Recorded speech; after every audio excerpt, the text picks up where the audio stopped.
2 linggo na nga ako na tinatamad kaya sa tinagal-tagal ko nga na hindi nakapag-upload ng mini vlog ay nakalimutan ko na yatang mag voice over. Kaya naman eto at kunwari nga akong masipag. At sa malamang ay magtataka kayo kung bakit meron akong upload araw-araw ay dahil po wala naman tayong magagawa kundi kumapit sa cross posting. Yes mga Marikoy, kumapit po talaga ako sa cross posting na mga datihan ko pang ang mga mini vlog. Baka kasi kapag wala akong upload ay makalimutan nyo na ako. Charot. Anyways, itong manok na to mga Marikoy ay nang Pasko pa nga to at hindi ko nga to naluto dahil meron naman kaming mga ibang ulam. Kaya naman ngayon ko na lang ito lulutuin. Sobrang tigas nga nito mga Marikoy dahil galing nga to sa freezer kaya pinilit ko lang dahil nga mag-alas 12 na. Medyo gutom na nga rin pala yung alaga ko sa tiyan kaya hindi na pwedeng mahintay pa na lumambot siya. Kaya naman ayan, medyo naka-LL nga tayo ngayon kaya gagamit tayo ng butter. Kung makikita nyo nga yung tanglad nga ay hindi masyado pumasok sa tiyan niya dahil nga frozen pa nga kasi yan. Pero kay-rebels na yan dahil maluluto din naman yan mamaya. Hindi ko nga alam kung ano nga ang exact na tawag dito sa niluluto ko. Pininyang manok, pinaupong manok, or hamonado. Ewan ko ba kung anong tawag dito. Pero kahit ano pa man ang tawag dito ay talaga namang panigurado ay makakalimutan mo yung utang mo.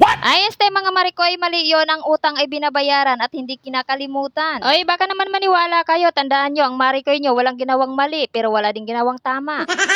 Anyways, naglagay na nga pala ako dyan na isang 1.5 na Sprite dahil yan nga yung magpapalambot sa manok. Tapos, meron din ako nakita sa ref na sauce ng ham, kaya yan nilagay ko na nga rin. Bali, papakuluin lang natin yan siya hanggang sa lumambot na nga at medyo maigiga na nga yung sabaw. At syempre, paminsan-minsan ay titingnan nyo rin tapos babalik ta rin nyo para magpantay nga yung luto. First time ko nga magluto nito at napanood ko na nga lang to sa YT, kaya yan nga sinubukan ko na nga rin at kung anong nga lasa. Alam nyo naman, kapag nanay na talaga ay hindi talaga maiwasan na mag-eksperimento. Dahil nga kapag hindi ka nga mag-eksperimento ay nakakapanawa din naman na ulit-ulit na lang yung ulam. At syempre dahil nga sa pag-eksperimento ay dyan ka na rin matututo. Kaya naman mas mainam talaga na sumubok kaysa naman lagi ka na lang nakisana all.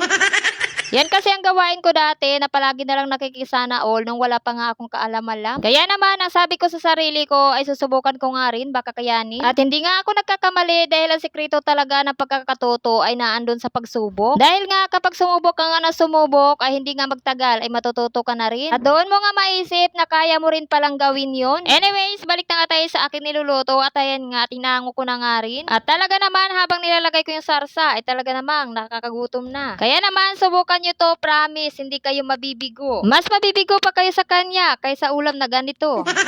O, sasabihin na naman ng iba, puro na naman hugot ang Marikoy. Siguro may pinagdaanan to. Diyos may mga Marikoy, lahat tayo may pinagdadaanan. Pero wala lang akong mahugot sa aking bulsa. Kaya yan, humuhugot na lang sa salita.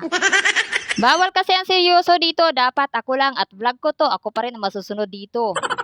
Ops, kalma lang kayo. Ako lang to, ang Marikoy nyo. Anyways, kung ganito ang ulam mo, sasabihin mo na lang ulit na bukas na lang ulit ako magda-diet. At sabi nga ng mga matatanda ay bawal tumanggi sa grasya, kaya yan lalantakan na.